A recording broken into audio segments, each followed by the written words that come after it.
Good morning friends, आप सबों का हमारे इस चैनल के ट्यूटोरियल्स में स्वागत है। अभी जो हम लोग करंट अफेयर्स 16 जुलाई 2025 16/7/2025 के करंट अफेयर्स को एक बार रीड करने जा रहे हैं।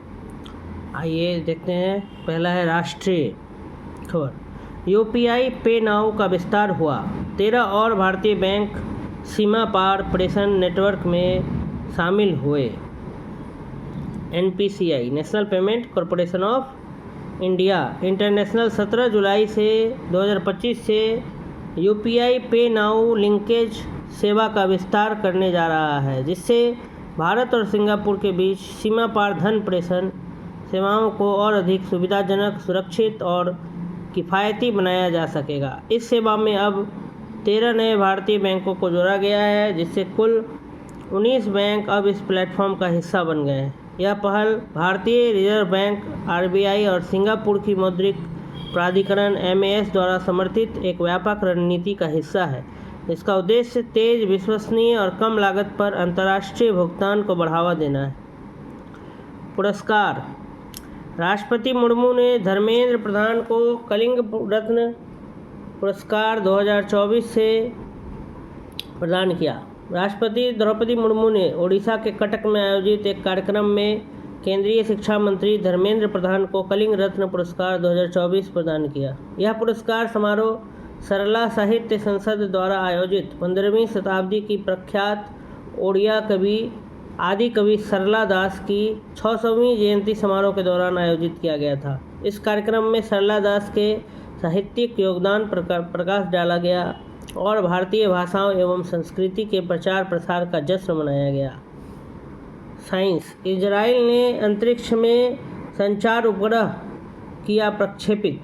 इजराइल ने 13 जुलाई 2025 को अमेरिका के केप कैनेवरल से स्पेसएक्स के फाल्कन 9 रॉकेट के माध्यम से अपने अब तक के सबसे उन्नत संचार उपग्रह DROR-1 को अंतरिक्ष में प्रक्षेपित किया। इस उपग्रह का निर्माण इजराइल एरोस्पेस इंडस्ट्रीज IAI द्वारा किया गया है। यह अगले 15 वर्षों तक देश की संचार आवश्यकताओं को पूरा करेगा।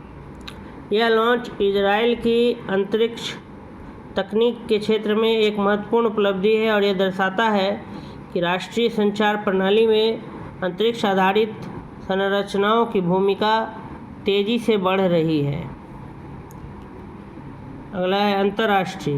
2024 में दक्षिण एशिया ने बाल टीकाकरण में अब तक की सर्वोच्च उपलब्धि हासिल की। यूनिसेफ और विश्व स्वास्थ्य संगठन WHO द्वारा जारी ताज़ा आंकड़ों के अनुसार दक्षिण एशिया ने वर्ष 2024 में बच्चों के टीकाकरण में अब तक का सर्वोच्च स्तर प्राप्त कर लिया है। यह उपलब्धि डिप्थीरिया, खसरा और रूबेला जैसी घातक लेकिन रोकी जा सकने वाली बीमारियों से लाखों बच्चों को बचाने की दिशा में एक महत्वपूर्ण मील का पत्थर है। इस सफलता के पीछे सरकारों की निरंतर प्रतिबद्धता, नवाचारपूर्ण सेवा वितरण मॉडल और हर बच्चे तक, यहाँ तक कि दूर दराज के क्षेत्रों में रहने वालों तक पहुँचने के लिए किए गए व्यापक प्रयास शामिल हैं। Report. QS based student cities ranking 2026। छात्रों के लिए दिल्ली दुनिया का सबसे किफ़ायती शहर। छात्रों के लिए दुनिया के सबसे अच्छे शहरों की सूची जारी हो चुकी है। इसमें दिल्ली दुनिया के सबसे किफ़ायती शहरों की सूची में पहले नंबर पर है। टॉप 15 किफ़ायती शहरों की सूची में भारत से दिल्ली के बाद मुंबई का नाम शामिल है और इसके बाद बेंगलोर आता है। QS सर्वश्रेष्ठ छात्र शहर रैंकिंग 2026 के अनुसार भारत में छात्रों के लिए मुंबई सबसे अच्छा शहर है, उसके बाद दिल्ली, बेंगलोर और चेन्नई का स्थान है। राज्य। हिमाचल ने भूमि पंजीकरण के लिए MyDeed NDRS पायलट प्रोजेक्ट शुरू किया। मुख्यमंत्री ठाकुर सुखविंदर सिंह सुक्खू के नेतृत्व में हिमाचल प्रदेश सरकार ने 11 जुलाई 2025 को राजस्व विभाग में व्यापक डिजिटल सुधारों की शुरुआत की।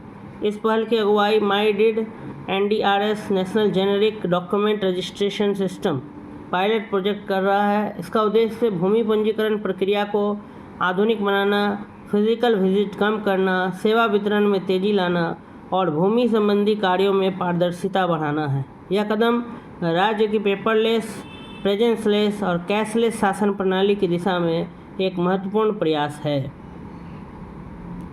अगला, मछलीपट्टनम बंदरगाह का पुनरुद्धार। आंध्र प्रदेश का ऐतिहासिक बंदरगाह नगर मछलीपट्टनम अब एक नई शुरुआत की ओर बढ़ रहा है। मंगीनापुरी में एक नया ग्रीनफील्ड पोर्ट तेज़ी से निर्माणाधीन है, जिसका 48% काम पहले ही पूरा हो चुका है।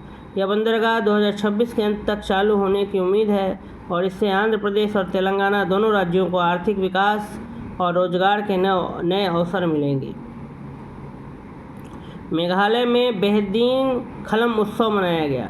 हाल ही में मेघालय के जोवाई शहर में पारंपरिक उत्साह और श्रद्धा के साथ पवित्र बेहदीन खलम महोत्सव मनाया गया। यह वार्षिक त्यौहार राज्य के आदिवासी समुदाय प्राणों के लिए अत्यंत महत्वपूर्ण है। हर वर्ष जुलाई माह में यह उत्सव अच्छी फसल की प्रार्थना और समाज से रोगों और बुरी शक्तियों को दूर भगाने के उद्देश्य से मनाया जाता है।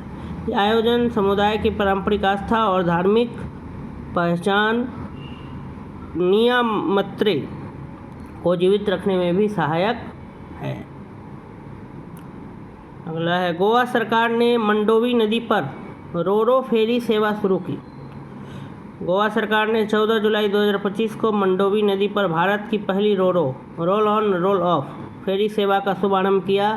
इस नई सेवा के तहत गंगोत्री और द्वारका नामक 2 आधुनिक फेरी चलाई जाएंगी, जो चुराओ द्वीप और रिबंदर के बीच की यात्रा को तेज और आसान बनाएंगी। यह कदम न केवल दैनिक यात्रियों के लिए सुविधाजनक होगा, बल्कि गोवा के जल परिवहन और पर्यटन को भी मजबूत करेगा। अगला, भारत का दूसरा सबसे लंबा केबल स्टेड ब्रिज शिवमोगा में खुला। केंद्रीय मंत्री नितिन गडकरी ने 16 जुलाई 2025 को कर्नाटक के शिवमोगा जिले में शरावती बैक वाटर पर बने श्रीगंदूर ब्रिज का उद्घाटन किया। यह पुल देश का दूसरा सबसे लंबा केबल स्टे ब्रिज है, जिसकी लंबाई 2.44 किलोमीटर है। यह सागर शहर को प्रसिद्ध चौदेश्वरी मंदिर वाले श्रीगंदूर से जोड़ेगा, जिससे क्षेत्र में सड़क संपर्क और तीर्थ यात्रियों के लिए पहुंच में सुधार होगा। 16 मीटर चौड़ा यह पुल 470 करोड़ से अधिक की लागत से बनाया गया है और यह सागर को मरकुटिका से जोड़ता है, जिससे आसपास के गांवों और धार्मिक स्थलों तक यात्रा का समय कम हो जाएगा। 1960 के दशक में लिंगान मक्की डैम के निर्माण के बाद इस क्षेत्र का कई स्थानों से सड़क संपर्क टूट गया था। यह पुल अब उस खोई हुई कड़ी को फिर से जोड़ने का कार्य करेगा। इस तरह से हमारा 16 जुलाई 2025 का करंट अफेयर्स यहीं पे समाप्त होता है। अगर आपको ये वीडियो अच्छा लगा हो तो चैनल को सब्सक्राइब करें, लाइक करें और अधिक से अधिक शेयर करें। धन्यवाद।